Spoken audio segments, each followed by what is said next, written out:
마지막 성도가 깨달아야 할 71회와 한 일회 이렇게 되어 있습니다. 자, 이야기하기 전에 좀 서론적인 이야기를 좀 나눠보겠습니다. 우리 시대를 분별해야 합니다. 자, 아까도 말씀드렸지만 정말 우리가 이상한 것들이 나타나고 있잖아요. 그런데 마지막 때에 대해서 어느 정도 그 공부를 많이 하셨던 분들은 지금 이번 달에 뉴스 나왔죠. 1월 10일부터인가요? 그때 백화점과 마트도 백신을 맞지 않은 사람들은 못 들어가죠. 그래서 저도 아까 미리 좀 먹을 그것들 좀 챙기느라고 마트에 좀 갔다 왔는데 예견을 사실은 한 거죠. 사실은 당연한 수순으로 가고 있구나. 그쪽으로 가고 있구나. 우리가 예언을 모르면 정말 앞으로 어떻게 펼쳐질지에 대해서 두렵거든요. 여러분들 모르는 것만큼 알지 못하는 것만큼 두려운 게 없습니다. 사실은. 그런데 하나님께서 왜 이런 예언에 관련된 예언서를 우리한테 주셨느냐? 저는 그렇게 생각해요. 두려워하지 마라. 그것의 결론도 다 말씀하셨죠. 마지막 끝은 뭡니까? 그 결과는 승리라는 거죠. 승리. 그 길로 우리는 갈 것입니다. 그리고 아까도 어떤 마음이 드냐면 하나님은 절대로 실수하지 않으십니다. 우리 개별적인 우리의 삶들, 그렇죠?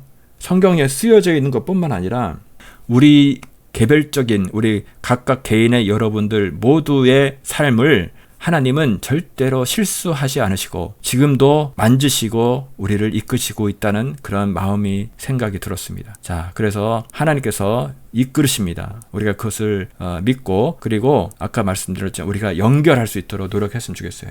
연락을 제가 카카오톡 채널을 제가 오픈하고 있으니까 꼭 찾으셔서 연락을 주시고 혹시나 주변에 이러한 같이 예배를 하고 싶다. 정말 예배다운 예배를 하고 싶다 하시는 분들 연락을 주변에도 하셔서요. 엮어야 됩니다. 정말 교회가 교회 같지 않은 그런 정말 바리새인 것 같은 그런 교회들이 너무 많아요. 그래서 정말 깨어있는 그런 목회자 분들하고 연결할 수 있는 그런 네트워크를 만들어야겠다. 올해 비전이 그렇게 생겼습니다. 자, 여러분들 많이 도와주시고 응원해 주시고 기도해 주시면 감사하겠습니다. 교회는 세상으로 보냄을 받았지 산속으로 보냄을 받지 않았다는 거예요. 교회는 근데 지금의 교회는 어디로 보낸 것 같아요? 세상으로 보내지 않은 것 같아요. 그냥 산속에서 혼자 그냥 마치 절간들은 세상에 나와 있고 교회는 산속으로 들어가 있는 그런 어떤 느낌을 받고 있습니다. 그래서 우리가 나홀로 어떤 세상 속의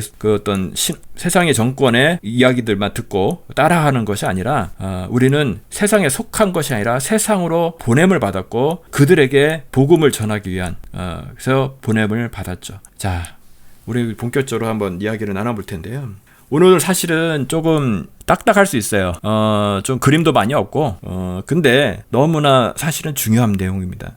여러 가지 학설이고 어떻게 해석을 하는가 여러 가지 몇 가지 이렇게 해석도 할 수 있구나 그런 것에 대해서 우리가 한번 짚고 넘어가는 그런 정도지. 그리고 이런 것들을 사실은 신학교에서 어느 정도 깊게 공부를 가르치는지 모르겠지만 우리가 목회자들하고 저는 그런 생각이 들더라고요. 지금도 그렇지만 마지막 때에 영적 전쟁을 해야 되는데 그것은 물론 악한 자들 딥스테이트나 그런 악한 자들의 우리를 옥죄에 있는 그런 것들과 나가겠지만 그것보다도 더 큰 것은 바리새인과 같은 그런 목회자들 말도 안 되는 예언서를 해석해가지고 그것을 강요하는 그런 것들에 대해서 우리가 평신도일지라도 우리가 어느 정도 지식을 가지고 이야기를 할 수 있는 시대가 된 것 같습니다. 그래서 우리가 한번 쭉 편하게 한번 들었으면 좋겠어요. 말씀드렸잖아요. 저도 신학한 것이 아니고 저는 컴퓨터 IT 쪽을 했던 사람임에도 불구하고 저도 좋은 자료를 가지고서 여러분을 같이 나누는 거니까요. 같이 공부를 해봤으면 좋겠습니다. 자, 그리고요. 20세기 최고 신학자로 평가를 받은 칼 바트라고 하는 신학자가 있습니다. 이 사진이 보이시죠? 칼 바트 이분이 어떤 얘기를 하셨냐면 한 손에 성경을 한 손에는 신문을 이런 이야기를 유명한 이야기를 했습니다. 이게 정답이에요. 그러니까 지금의 신학자, 목회자들의 문제가 뭐냐? 성경만 봐. 세상을 전혀 같이 보지 않아요. 그러니까 성경에서 앞으로 이러이러한 일들이 있을 거야. 그러면 그것들이 세상에서 어떻게 나타나는지 검증하고 어떤 조사도 하고 이렇게 해야 되는데 그런 조사와 노력을 하면은 세대주의야 이렇게 이야기를 하거든요. 그냥 이단이야. 그러니까 말도 안 되는 거거든요. 제가 볼 때는 얘기가 안 통해. 신천지하고 얘기를 한 것 같아 진짜. 자, 그래서 칼바르트라는 신학자 귀중한 이야기를 하셨는데 우리 현 시대의 말로 다시 좀 바꾸면 뭐가 되겠습니까? 한 손에는 성경을, 한 손에는 유튜브 이렇게 이야기할 수 있을까요? 요즘 신문보다도 TV나 뭐 유튜브 이렇게 보는데 TV는 보면 안 됩니다. TV는 가짜들이 너무나 많기 때문에 거의 다가 제가 볼 때는 가짜들이 너무 많은데 근데 유튜브에도 진짜도 있지만 가짜도 많아요 사실은. 그래서 그걸 분별할 수가 있어야 됩니다. 그런 힘을 길러야 됩니다. 그 분별할 수 있는 기준이 뭐냐? 우리 말씀을 우리가 많이 읽고 그 다음에 그것들을 해석할 수 있는 여러 가지 것들을 우리가 공부를 해야 되겠다 그런 생각을 해봅니다. 자, 그 다음에 우리가 왜 이 예언을 해석하는 것이 왜 좋으냐 꼭 필요하냐 생각을 해보면 여러분들 다니엘서 우리가 사실 우리 마지막 한 일에 70일에 이것은 다니엘서에 대해서 우리가 연구를 할 텐데 이 다니엘은 이스라엘 백성에서 바벨론 시대에 포로로 끌려간 사람이죠. 그런데 그 사람이 느부갓네살이 꾼 꿈과 그런 것들 환상 그런 것들을 해석을 함으로써 그 시대의 어떤 총리로 영적 권위를 받았죠. 그러니까 인정을 받은 거예요. 포로의 어떤 신분에서 그 사람들이 그러니까 높여준 거죠. 아, 이 사람은 정말 영적인 사람이구나. 어떤 우리나라로 이야기하면 일제시대 같은 시대죠. 그런 포로로 끌려갔음에도 불구하고 그 사람들로 하여금 높임을 받는, 인정을 받는 그런 사람이 다니엘이었습니다. 그게 뭐냐? 꿈과 예언을 해석할 수 있는 그런 지혜가 있었다는 거예요. 그러면 그건 바벨론 시대의 다니엘만 그랬느냐? 지금 마지막 때인 지금도 마찬가지라고 생각이 됩니다. 이 시대도 마지막 때에 관련된 예언서를 우리가 공부하고 해석할 수가 있어야 됩니다. 자, 정확한 해석 우리가 하면 좋죠. 이런 사람 저런 사람들의 여러 가지 의견들을 공부를 해야 됩니다. 비교 분석도 해야 되고요. 그리고 이것들을 시대가 우리가 지남에 따라서 이런 현상이 일어났구나. 그런 것들을 우리가 조사하고 우리가 모니터링하고 하는 것들이 꼭 필요하다는 겁니다. 그래서 이런 것들을 시간들이 꼭 필요하다는 거예요. 이런 것들 교회에서 가르치지 않습니다. 아예 너무 답답한데 자 그래서 우리가 이런 것들을 공부를 꼭 해야 된다. 그래서 자 보겠습니다. 자 그 다음에 마지막 때에 대해서 어떤 사탄이 마지막 때에 대형 프로젝트가 있었어요. 그게 뭐냐? 다미 선교회입니다. 다미 선교회. 다미 선교회가 우리 한국 교회에 준 여러 가지 사실은 긍정적인 의미도 사실은 있습니다. 그러나 반대급부로 부정적인 의미가 더 크죠. 사실은 다미 선교회가 왜 사탄의 대형 프로젝트였냐? 그게 뭐냐? 성경에 대한 무지혜가 있었어요. 올바른 신학의 부재가 있었습니다. 자, 그거 뭐냐? 너무 어려운 게 아니거든요. 예수님께서 다시 오시는 그 날, the day, 그 날은 천사도 모르고 아들 예수도 모르는 거예요. 아버지 하나님만 아시는 거거든요. 이런 너무나 기초적인 신학도 아니죠. 이 말씀에 대해 사람들이 검증을 하지 않은 거야. 자, 여기 사진 보십시오. 92년 10월 28일 예수님 공중 휴거가 된다고, 공중 재림한다고, 휴거가 있다고 이렇게 당당하게 써서 붙여가지고 광고지를 돌리고 있지 않습니까? 이런 것들을 그 당시에 모르겠어요. 너무 안타까운 거죠.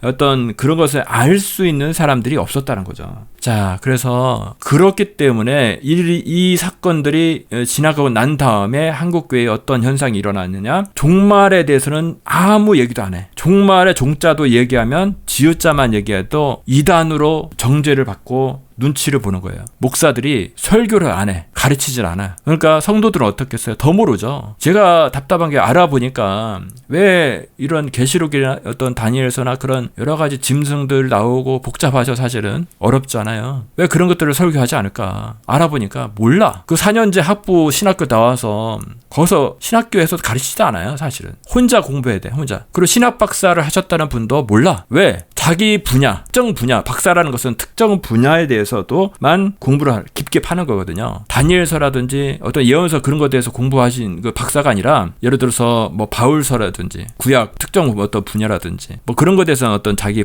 박사가 있기 때문에 박사라고 성경 전체를 다 아는 게 아니더라고요. 그렇기 때문에 몰라. 아는 사람이 없어. 그런데 그런 거를 정말로 알고 연구하고 했던 사람들은 이단으로 다 그냥 정죄가 돼버린 거예요. 그러니까 사람들이 가르치지 않은 거예요. 그게 너무 안타깝더라고요. 자, 그래서 저는 이야기하는 게 뭐냐? 알려진 이단들은 제낀다. 이단 신천지 걔네들 것도 저도 한번 봤는데요. 말도 안 돼요. 그런 것들은 제껴. 얘기도 안 해. 그리고 뭐 하나님의 교회 뭐 그런 것들 좀 비슷한 것들이 있어요. 하여간 그런 것들을 제껴버려요. 그리고 이야기가 되고 있는 그런 것들에 대해서 우리가 공부를 해야 된다. 여러 가지 학설이 있어요. 그러니까 10명이 10명, 100명, 100명 전부 다 틀려요. 근데 몇 가지로 압축이 되죠. 그런 것에 대해서 알고 우리가 비교 판단, 분석 그런 것들이 좀 돼야 되겠다. 그런 생각을 해봅니다. 자, 그리고 우리가 가르치지 않는 것보다 더 나쁜 게 있어요. 한국교회가. 예언을 가르치는데 뭐라고 가르치냐. 예언을 마지막 예를 들면요. 어떤 짐승의 표 그런 것들을 실체가 없는 그냥 상징적인 거, 영적인 것으로만 해석한다는 게 문제가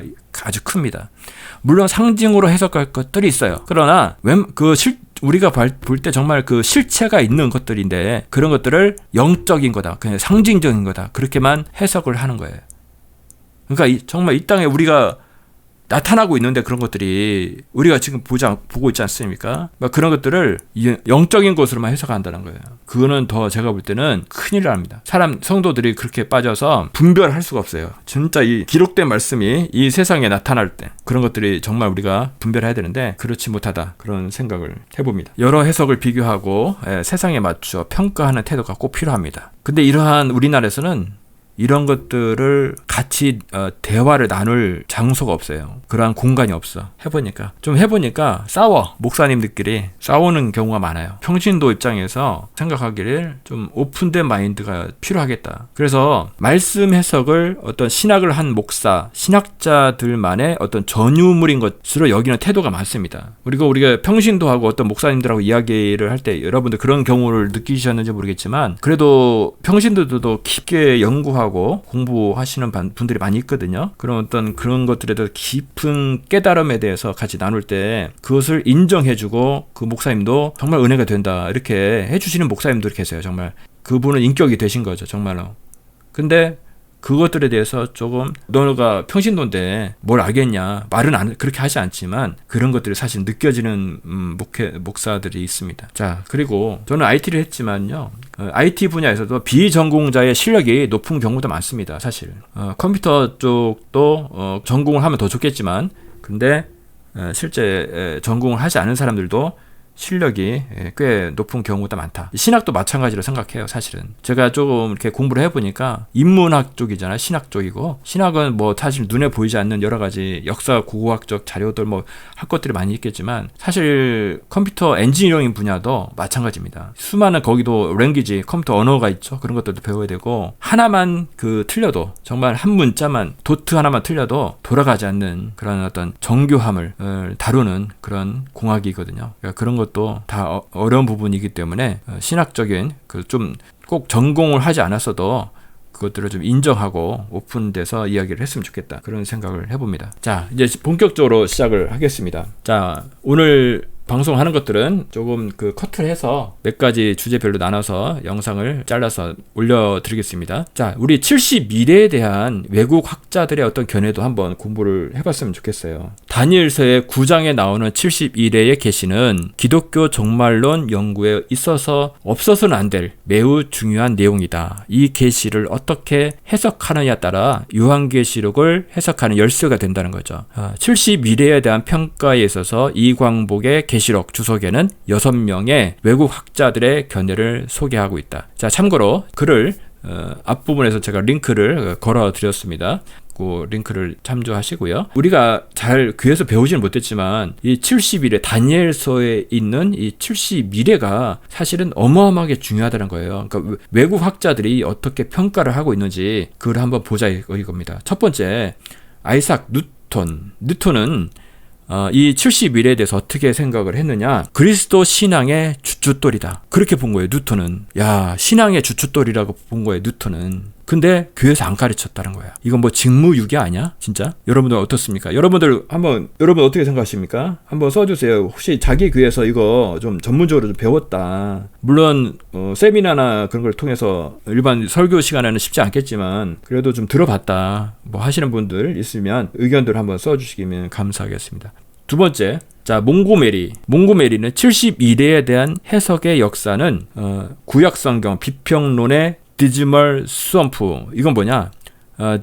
디즈멀 스왑프라는 것은 미국의 남서부의 대습지대를 일컫는 말이라고 합니다. 그러니까 우울한 늪지다. 다시 말씀드릴게요. 몽고메리는 72대에 대한 해석의 역사가 구약성경 비평론의 디즈멀 스왑프다. 우울한 늪지라는 거예요. 그러니까 그만큼 뭐랄까 좀 어렵다? 뭐 그렇게 보는 거겠죠. 그러니까 제대로 뭔가 통쾌하게 어떤 해석이 되지 않았다. 뭐 그렇게 이야기를 하는 것 같습니다. 자, 세 번째. 카일은 포로의 종말에서 끝날에 그리스도의 재림으로 그 나라가 완성될 때까지 하나님 나라의 발전 과정의 선언으로 해석해야 한다. 이렇게 이야기를 했습니다. 자, 그 다음에 네 번째. 매튜 헨리는 예수 그리스도에 의한 세계의 구원에 대한 예표다. 자, 예수 그리스도에 의한 세계의 구원에 대한 예표다. 이렇게 말씀했고요. 그 다음에 다섯 번째. 맥클레이는 다니엘이 예언한 71회를 올바로 이해하게 되면 주의 재림 날짜 지정을 주장하는 사람들의 정교한 억측으로부터 그리스도인을 보호하게 되고, 아울러 신약의 모든 예언의 실제 연대에도 절대 확실한 해결의 열쇠가 마련된다. 이렇게 이야기를 했습니다. 좀 복잡한데 하여간 그 어떤 중요한 어떤 키가 되고 있다. 열쇠가 되고 있다. 그렇게 평가를 하고 있습니다. 그 다음에 여섯 번째. 아이언사이드라는 분은 다니엘 9장은 역사상 가장 위대한 예언서이다. 이렇게 평가를 하고 있습니다.